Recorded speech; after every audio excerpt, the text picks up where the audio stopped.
بسم الله الرحمن الرحيم.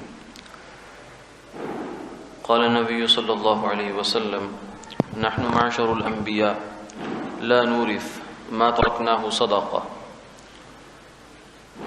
گزشتہ نشست میں اس بات کا تذکرہ ہوا تھا کہ میراث سے متعلق کچھ ایسے مسئلے ہیں کہ جو اگرچہ اس آیت میں براہ راست تو متعلق نہیں ہیں لیکن اس سے جڑے ہوئے ہیں. ان میں سے ایک مسئلہ وہ انبیاء علیہم السلام کی میراث کا ہے، اور یہ مسئلہ اس لیے اہمیت اختیار کر جاتا ہے کہ ایک طبقہ ایسا ہے کہ جو اس مسئلے کو بنیاد بنا کر کچھ لوگوں پر طعن و تشنیع بھی کرتا ہے،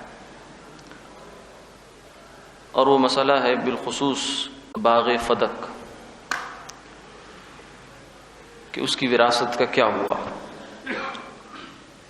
فدق خیبر کے اندر مدینہ منورہ سے کافی فاصلے پر ہے. یہ سن 7 ہجری میں خیبر فتح ہوا تو اس کی کافی ساری زمینیں تھیں جو آپ صلی اللہ علیہ وسلم نے صحابہ میں تقسیم فرما دی، اور وہیں پر ایک علاقہ تھا فدق کا جو ایک بڑا ایریا تھا، اس کے اندر باغ اور زمینیں وغیرہ تھیں. تو یہ آپ صلی اللہ علیہ وسلم نے اپنے لیے رکھا ہوا تھا، اپنے جس کے مصارف یہ ہوتے تھے کہ کچھ بیت المال میں اور کچھ فقراء و مساکین کے لیے، اور کچھ اپنی ازواج مطہرات کو آپ سال بھر کا خرچہ دے دیا کرتے تھے. کچھ وسق جو ہے وہ وسق ایک بڑا پیمانہ ہے، جو اور کچھ کھجوریں ہوتی تھی جو آپ صلی اللہ علیہ وسلم اپنی ازواج مطہرات کو دے دیا کرتے تھے. لیکن یہ 7 ہجری میں ہوا تو تقریباً 3 سال آپ کے یہ معمول بنتا ہے. تو یہ جب آپ صلی اللہ علیہ وسلم کا انتقال ہوا تو سیدہ فاطمہ الزہرا رضی اللہ تعالی عنہ خاتون جنت، ان کا خیال یہ ہوا کہ آپ صلی اللہ علیہ وسلم چونکہ فوت ہو گئے ہیں تو اب آپ کی جو وراثت ہے اس میں نرینہ اولاد چونکہ نہیں ہے، تو ایک بیٹی میں حیات ہوں تو مجھے بھی اس میں سے نصف ملے گا. ایک وراثت کی جو اصول ہم پیچھے پڑھا ہے، جب کوئی آدمی فوت ہو جائے اور ایک بیٹی ہو تو اس کو نصف ملتا ہے، باقی جو ہے وہ چچا عباس رضی اللہ تعالیٰ عنہ وہ ان کا ہونا تھا کیونکہ وہ اسبا ہیں. تو انہوں نے میراث کا سیدنا ابو بکر رضی اللہ تعالیٰ عنہ سے کہا کہ جو فدق ہے اسے ہمارے درمیان تقسیم فرما دیجئے، کیونکہ آپ صلی اللہ علیہ وسلم کی یہ ملکیت تھی تو اس لیے ہمارے درمیان تقسیم ہونا چاہیے.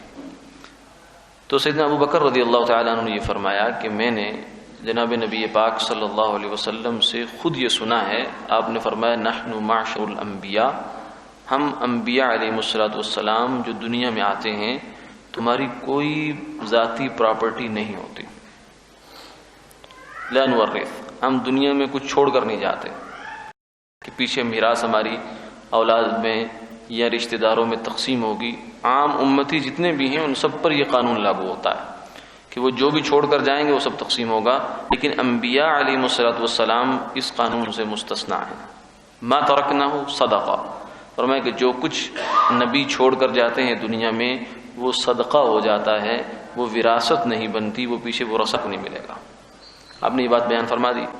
اور یہ صرف سیدنا ابو بکر رضی اللہ تعالیٰ عنہ کی بات نہیں ہے بلکہ متعدد صحابہ اکرام سے یہ بات مروی ہے، جن میں حضرت حذیفہ بن یمان، حضرت ابو درداء اور سیدہ عائشہ رضی اللہ تعالیٰ عنہ، سیدنا ابو ہریرہ رضی اللہ تعالیٰ عنہ یہ ہیں.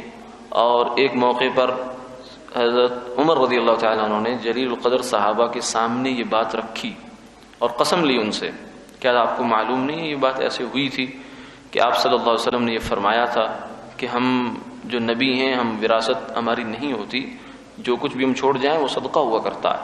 ان میں جو لوگ اس مجلس میں موجود تھے اور جنہوں نے قسم اٹھا کر تائید کی ان میں سیدنا علی کرم اللہ وجہ، حضرت عباس ابن عبد المطلب آپ کے چچا، اور عبد الرحمن ابن عوف، زبیر ابن العوام اور سعد ابن ابی وقاص، جو کہ 10 مبشرہ میں سے 3-4 حضرات ہیں، یہ بھی مجلس میں موجود تھے. انہوں نے کہا ہم بالکل ایسے ہی بات ہے.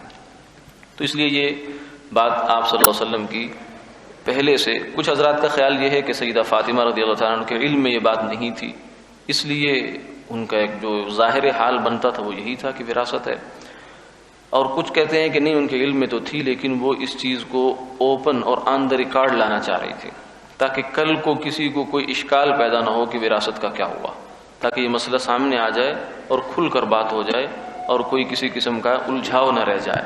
بہرحال جب آپ سیدنا ابو بکر رضی اللہ تعالیٰ عنہ نے یہ بات کی تو اس کے بعد روایات میں آتا ہے کہ سیدہ فاطمہ رضی اللہ تعالیٰ عنہ نے اس کے بعد آپ سے مطالبہ نہیں کیا، اور 6 مہینے بعد چونکہ آپ کا انتقال بھی ہو گیا، دنیا سے تشریف لے گئی۔ تو یہ ہے جو اصل واقعہ ہے، لیکن ہمارے ایک مخصوص طبقہ ہے جو اس کو بہت جو ہے وہ ایک جذباتی اور ایموشنل اور بڑی رنگ آمیزی اس کے اندر کرتا ہے، اور وہ اس کو کچھ ایسا تاثر دینے کی کوشش کرتا ہے کہ جیسے نعوذ باللہ حضرت ابو بکر جو تھے وہ بہت کوئی کرپٹ قسم کے انسان تھے کہ جو ہے وہ نبی کی بیٹی کے مال پر بھی ہاتھ صاف کر کے، یعنی ایسا تاثر جنریٹ کیا جاتا ہے، اور یہ بہت سنگین بات ہے۔ یہ بات سوچنے کرنے سے پہلے 10 دفعہ 100 دفعہ 1000 دفعہ سوچنا چاہیے کہ یہ کن ہستیوں کے بارے میں ہم یہ کمنٹ پاس کر رہے ہیں۔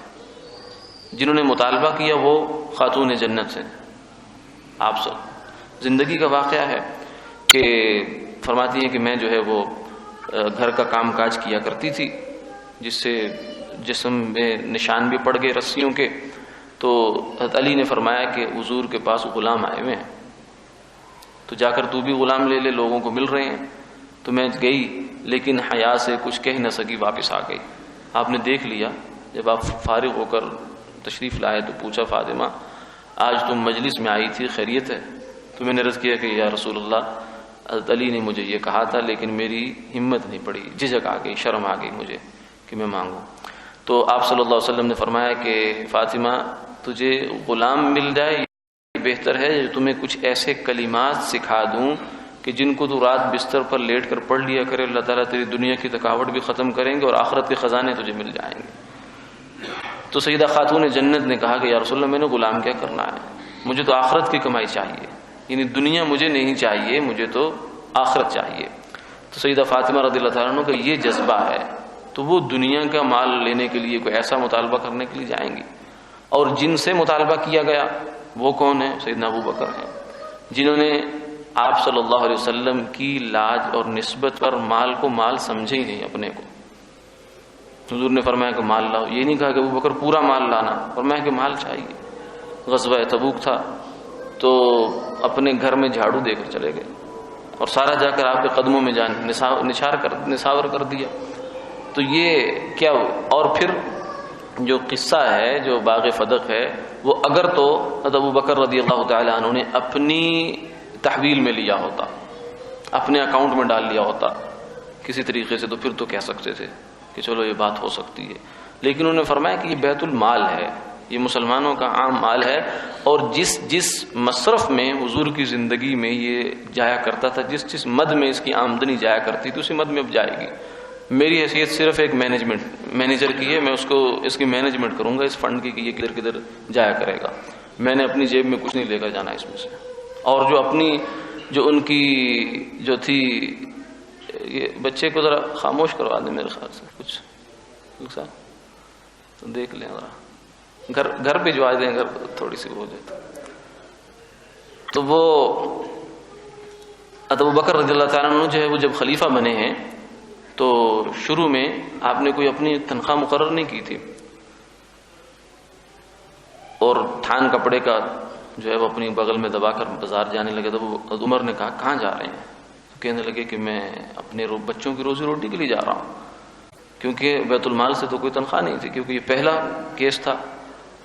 تو عمر نے کہا کہ اگر آپ بازار میں چلے جائیں گے تو مسلمانوں کے امور کون دیکھے گا، اس لیے آپ اپنے آپ کو وقف کریں، اور پھر بیت المال چونکہ آپ نے اوقات اس میں لگائیں گے تو بیت المال جو ہے وہ آپ کی کفالت کرے گا۔ تو بیت المال سے تنخواہ لے لی، قلیل سے تنخواہ لے لی، اور پھر ایسا ہوا کہ ان کی اہلیہ کہتی ہیں کہ میں نے اس تنخواہ میں سے بچا بچا کر کچھ عرصے کے بعد کچھ میٹھی چیز کے لیے پیسے اکٹھے کر لیے۔ تو پوچھا کہ یہ کہاں سے آیا؟ تو انہوں نے عرض کیا کہ یہ آپ کی تنخواہ سے کچھ بچایا تھا. فرمایا کہ معلوم ہوتا ہے کہ میری تنخواہ میں اتنا حصہ یہ زائد آتا ہے، آئندہ کے لیے یہ تنخواہ سے کٹوا دیا جائے. یعنی آدمی سوچے کہ یہ بات جو میں الزام دھر رہا ہوں یہ کس پر دھر رہا ہوں. اور پھر ابو بکر نے وہ مال اپنے پاس نہیں لیا، اسی طریقے سے جس طریقے سے وہ تقسیم ہوا کرتا تھا وہ ہو گیا. اور پھر اس کی بلکہ جو تولیت تھی، جو اس کا انتظام اور انصرام تھا، وہ بھی حضرت عباس اور علی المرتضیٰ رضی اللہ عنہ کے حوالے کر دیا. فرمایا کہ تمہاری ملکیت یہ نہیں ہے، وراثت نہیں ہے یہ، لیکن اس کی جو دیکھ بھال ہے، نگرانی ہے، جو بھی کرنا ہے وہ آپ لوگوں نے کرنا ہے.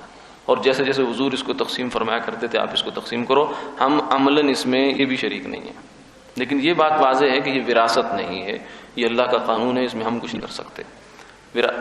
جو انتظامی ہے سلسلہ وہ آپ لوگوں کا ہی رہے گا اس میں. اور یہ سلسلہ ایسے چلتا رہا. اور پھر حضرت عمر کا زمانہ آیا. اس زمانے میں پھر عمر، حضرت علی اور حضرت عباس رضی اللہ تعالیٰ کے درمیان کچھ چچے بھتیجے میں کچھ اختلاف رائے بھی آ گیا انتظامی معاملات میں. اور وہ دونوں حضرات آپ کی خدمت میں آئے کہ یہ ایک کہنے لگے مجھے اس سے جو ہے شکایت ہے، دوسرے کہنے لگے مجھے ان سے شکایت ہے. تو عمر نے فرمایا کہ چاہے آپ کو شکایتیں ہوں یا نہ ہوں، اگر آپ دونوں حضرات اس کا انتظام سنبھال سکتے ہیں تو ٹھیک، ورنہ یہ ہم باغ واپس لے لیں گے اور سرکار جیسے اس کو چاہے کہ کرے گی. اگر آپ حضرات اس کو سنبھالنے سے عاجز آ گئے ہیں، اس کے انتظام کرنے سے، تو واپس کر دیں، لیکن یہ تقسیم نہیں ہوگا. آپ چاہیں کہ اس کو وراثت کے طور پر تقسیم کر دیا جائے کہ سیدہ فاطمہ کا آدھا حصہ آپ لے لیں اور آدھا حضرت عباس لے لیں، یہ ایسا نہیں ہوگا.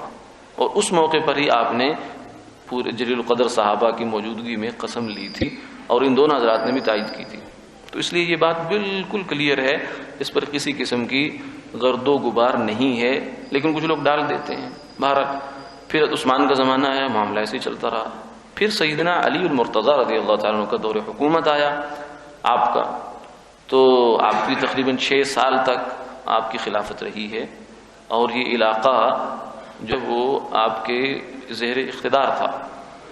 اگر خدا نخواستہ فرض کیا حضرت ابو بکر نے غلط کیا، حضرت عمر رضی اللہ عنہ نے غلط کیا، حضرت عثمان نے غلط کیا، تو سیدنا علی کرم اللہ تعالیٰ وجہ کو چاہیے تھا کہ وہ اس فدق کا سٹیٹس چینج کرتے اور اس کو حق کو حقداروں کو واپس کرتے، اپنی وراثت میں اس کو شامل کرتے، اپنی ملکیت میں لے آتے.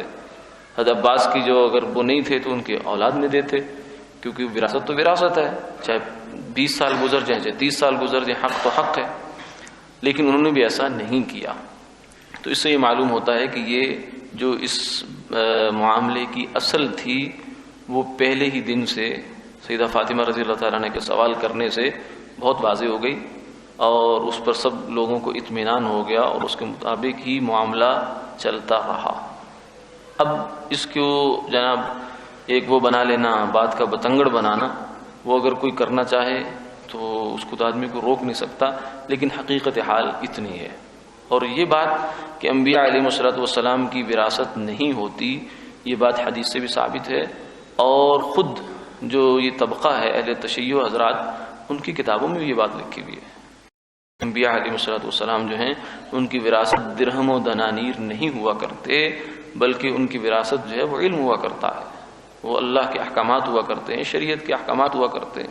سیدنا ابو ہریرہ رضی اللہ تعالیٰ عنہ ایک دفعہ مدینہ منورہ کے بازار میں گئے اور جا کر بازار والوں سے کہنے لگے کہ تم لوگ یہاں بیٹھے ہو، حضور کی میراث مسجد میں تقسیم ہو رہی ہے.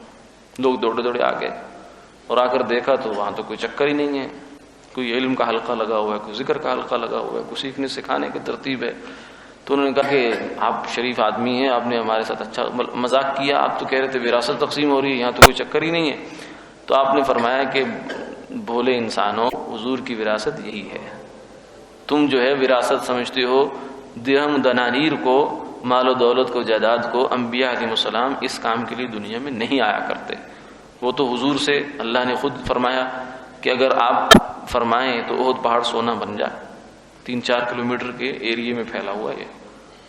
تو آپ نے فرمایا کہ نہیں، میں نہیں چاہتا، میں چاہتا ہوں کہ میں ایک دن کھاؤں تو اللہ کا شکر ادا کروں، اور دوسرے دن بھوکا رہوں تو صبر کروں، اور صبر اور شکر کے دونوں نمونے امت کے سامنے پیش کر کے چلا جاؤں. تو آپ صلی اللہ علیہ وسلم کا بھی یہ طرز عمل رہا اور پھر اس کے بعد صحابہ نے بھی اسی منشا کے مطابق عمل کیا، اور آج تک بھی اہل السنت والجماعہ کا یہ عقیدہ ہے کہ یہ جو کچھ بھی اس واقعے میں ہوا بالکل صحیح ہوا، اور حق سچ کا فیصلہ تھا ہوا، اور صحابہ نے اس کو بہت خندہ پیشانی سے، خوش دلی سے قبول کیا، امت بھی اس کو قبول کرتی چلی آ رہی ہے۔ اب اس بنیاد پر کسی پر کیچڑ اچھالنا یہ انتہائی زیادتی ہے، اور اس زیادتی کا قیامت والے دن انسان کو حساب دینا ہے۔ جب ایک عام مسلمان کے خلاف اگر انسان غلط بات کرے تو وہ بہتان ہے جس کا حساب دینا ہوگا۔ تو ان کے خلاف، ان ہستیوں کے خلاف غلط بات کی جائے کہ جن کو اللہ نے قیامت تک کے لیے اپنے نبی کے پہلو میں جگہ دی ہے، تو اس کا معاملہ کتنا سنگین ہوگا۔ اللہ تعالیٰ حفاظت فرمائے۔ آمین آمین یا رب العالمین۔